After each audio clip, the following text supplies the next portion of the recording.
wabarakatuh. Perkenalkan, nama saya Fadila Hani dengan NPM 237555013 dari Akuntansi Perpajakan kelas 5A. Di sini saya akan menjelaskan tentang akuntansi pendapatan dan piutang.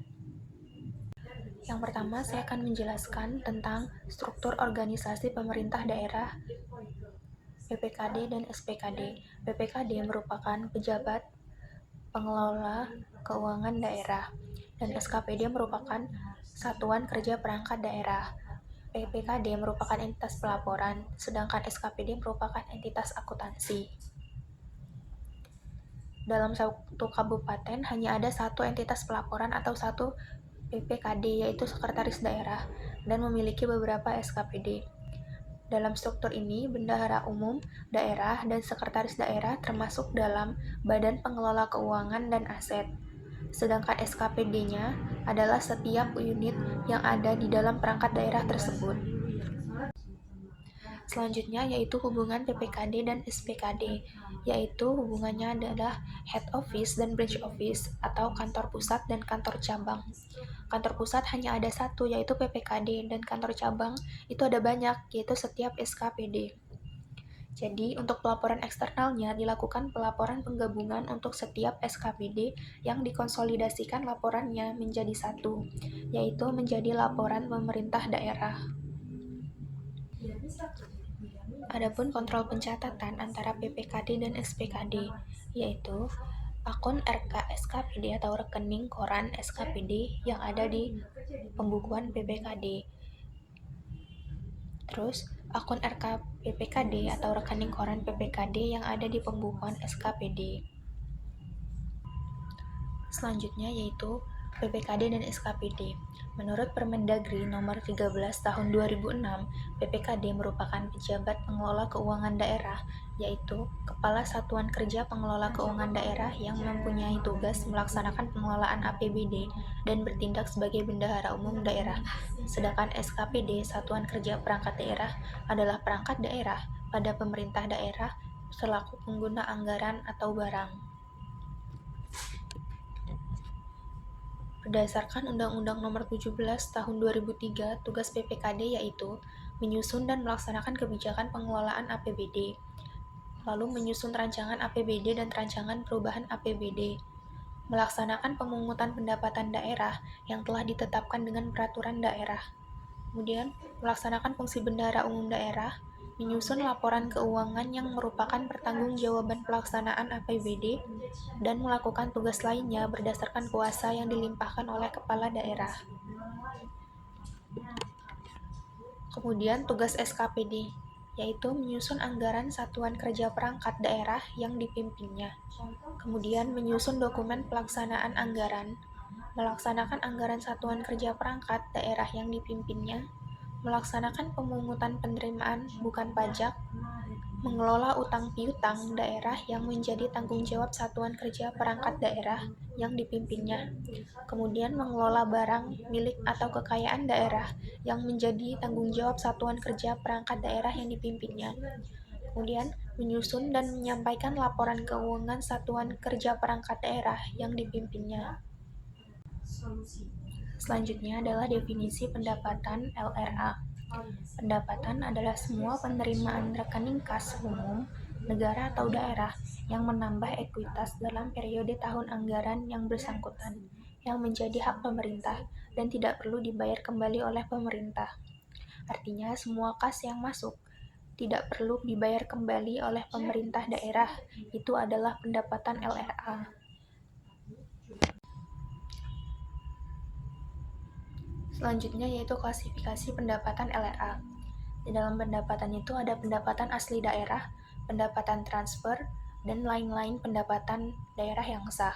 Dalam pendapatan asli daerah itu ada pendapatan pajak daerah, pendapatan retribusi daerah, pendapatan hasil pengelolaan kekayaan daerah yang dipisahkan, dan pendapatan transfer, yaitu ada transfer pemerintah pusat, seperti dana bagi hasil pajak, dana bagi hasil sumber daya alam, dana alokasi umum, dan dana alokasi khusus. Lalu lain-lain pendapatan yang sah, seperti pendapatan hibah, pendapatan dana darurat, dan pendapatan lainnya. Selanjutnya yaitu prinsip akuntansi pendapatan LRA. Pendapatan diakui pada saat telah disetor ke rekening kas umum daerah. Artinya ada kas yang benar-benar masuk baru dicatat di laporan realisasi anggaran. Kemudian, koreksi atas pengembalian pendapatan yang sifatnya tidak berulang atau non-recurring atas pendapatan tahun berjalan dicatat sebagai pengurang pendapatan, sedangkan koreksi atas pengembalian pendapatan periode sebelumnya dicatat sebagai belanja tidak terduga yang mengurangi saldo anggaran lebih pada periode ditemukannya koreksi. Selanjutnya yaitu pengembalian yang sifatnya normal atau sistemik dan berulang recurring atas penerimaan pendapatan periode berjalan atau sebelumnya dicatat sebagai pengurang pendapatan. Selanjutnya, akuntansi pendapatan dilaksanakan berdasarkan asas bruto yaitu dengan membukukan penerimaan bruto dan tidak mencatat jumlah netonya setelah dikompensasikan dengan pengeluaran. Selanjutnya ada klasifikasi pendapatan LO.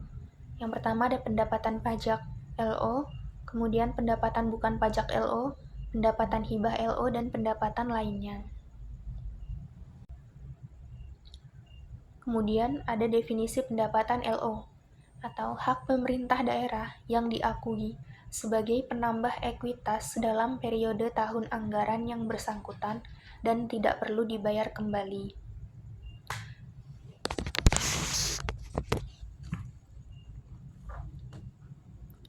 Artinya, hak pemerintah daerah yang tidak perlu dibayar kembali dan akan menambah ekuitas. Selanjutnya ada klasifikasi pendapatan LO. Ini sama saja seperti klasifikasi pendapatan LRA yang sebelumnya, yaitu ada pendapatan asli daerah atau PAD, pendapatan transfer, dan lain-lain pendapatan daerah yang sah. Kemudian ada prinsip akuntansi pendapatan daerah LO. Pendapatan LO diakui saat timbulnya hak atas pendapatan, kemudian pendapatan yang diperoleh berdasarkan peraturan perundang-undangan. Misalnya saat diterbitkan surat ketetapan pajak. Kemudian pendapatan yang diperoleh sebagai imbalan atas suatu pelayanan yang telah selesai diberikan berdasarkan peraturan perundang-undangan. Misalnya seperti retribusi puskesmas. Kemudian ada pendapatan direalisasi atau adanya aliran masuk sumber daya ekonomi untuk mengakui pendapatan LO yang berupa hak yang telah diterima oleh pemerintah tanpa didahului adanya penagihan. Selanjutnya adalah kode akun pendapatan LRA dan LO. Kode akun pendapatan LRA dan LO telah diatur oleh Peraturan Pemerintah Dalam Negeri atau Peraturan Menteri Keuangan. Artinya kita harus membuat sesuai ketentuan yang ada dan tidak bisa kita membuat-buat sendiri.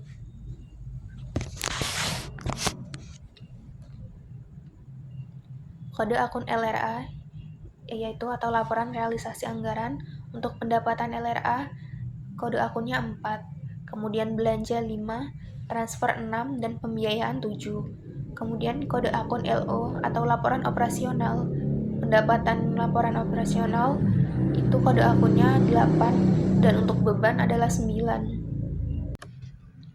Selanjutnya yaitu akuntansi piutang. Piutang adalah hak tagih pemerintah kepada pihak lain yang belum diterima pembayarannya. Hak tagih tersebut bisa berasal dari kewenangan pemerintah daerah, misalnya untuk memungut pajak daerah, retribusi daerah, atau hak tagih karena memberikan pinjaman kepada pihak lain. Selanjutnya ada jenis piutang. Yang pertama ada piutang pendapatan. Piutang atas pendapatan pemerintah berupa piutang pajak, piutang retribusi, piutang hasil kekayaan daerah yang dipisahkan, piutang lain-lain, pendapatan asli daerah yang sah, piutang transfer pemerintah pusat, piutang bantuan kekayaan, piutang hibah, dan piutang pendapatan lainnya. Selanjutnya ada piutang lainnya, yang termasuk piutang lain-lain adalah bagian lancar tagihan jangka panjang. Selanjutnya adalah pengakuan piutang. Piutang diakui saat telah diterbitkan surat ketetapan dan atau telah diterbitkan surat penagihan dan telah dilaksanakan penagihan. Selanjutnya yaitu penyajian. Piutang disajikan sebagai aset lancar di neraca sebesar nilai yang jatuh tempo dalam tahun berjalan dan yang akan ditagih dalam 12 bulan ke depan berdasarkan surat ketentuan penyelesaian yang telah ditetapkan. Kemudian, piutang juga disajikan sebagai aset lainnya terhadap nilai yang akan dilunasi di atas 12 bulan berikutnya. Dan aset lancar diungkapkan pula dalam catatan atas laporan keuangan. Mungkin itu saja yang dapat saya sampaikan. Saya akhiri. Wassalamualaikum warahmatullahi wabarakatuh.